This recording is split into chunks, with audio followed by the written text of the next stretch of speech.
think what we need to do first is get you up to date on the situation arising on the east coast of the U.S.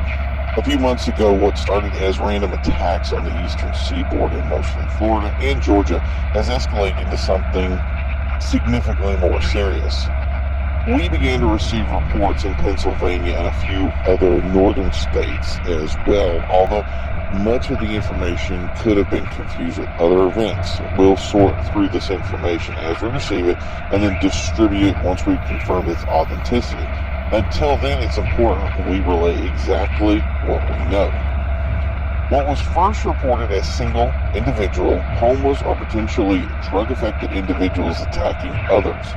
Later, it began to be assessed as groups of homeless individuals, still with potential drug association, attacking random individuals or groups without motivation or provocation.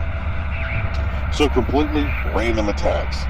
These individuals were described as disheveled, unkept, and in some reports described these individuals as injured or bleeding. Local authorities and other government officials were clear that the government was not mobilizing any effort to either counter or assess the situation, but various news reporters were seeing National Guard activity in some areas, usually hospitals. In one instance, the National Guard had fired on civilians we believe who had rushed the hospital they were set to guard. None of the details on that event as yet have been fully released. We only have eyewitness reports. Further reports came from other areas outside the original affected zones as citizens began to demand answers from local officials. CDC and Office of Defense were dispatched to these zones in hopes to assess the ongoing situation there. A shelter-in-place order was given to these affected zones, mostly limited in scope and size, but those who were in were told that if they weren't essential to stay home, promising that the issue would be mitigated as quickly as possible. But that was not to be.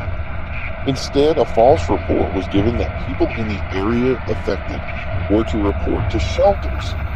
This had a secondary effect, determining that the overall scope of the problem was much bigger than expected, reaching into New York, Boston, Philadelphia, Atlanta, and only a few areas within North and South Carolina and Pennsylvania which were not within the coverage zones.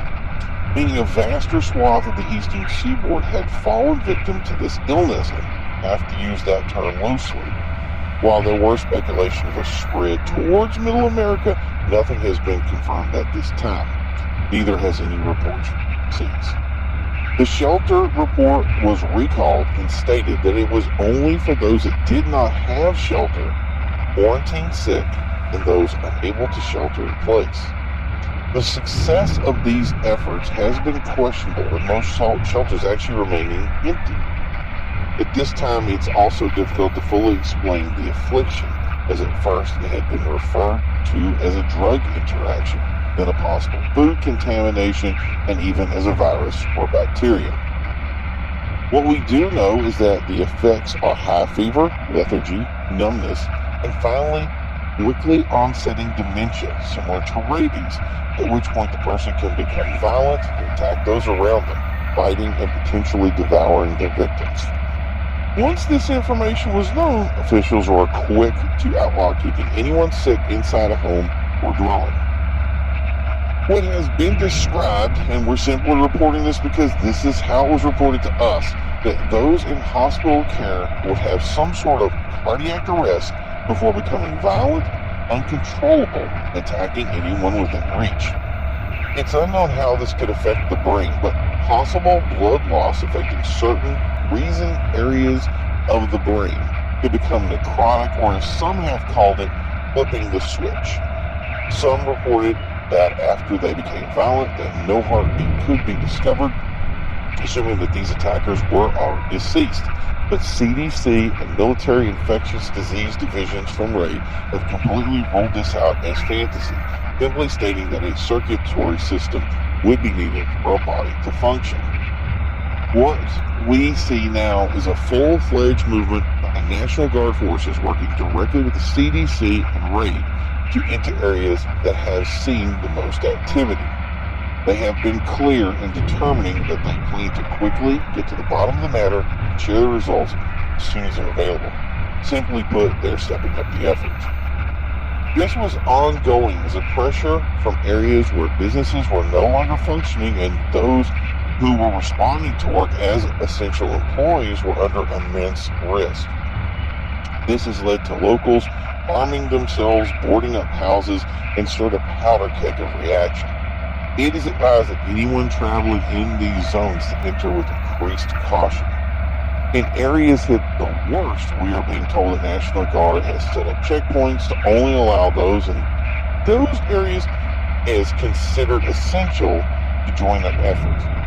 That being said, we do not know with consistency the true scope this illness has impacted, being that anyone and everyone remain vigilant for the symptoms described.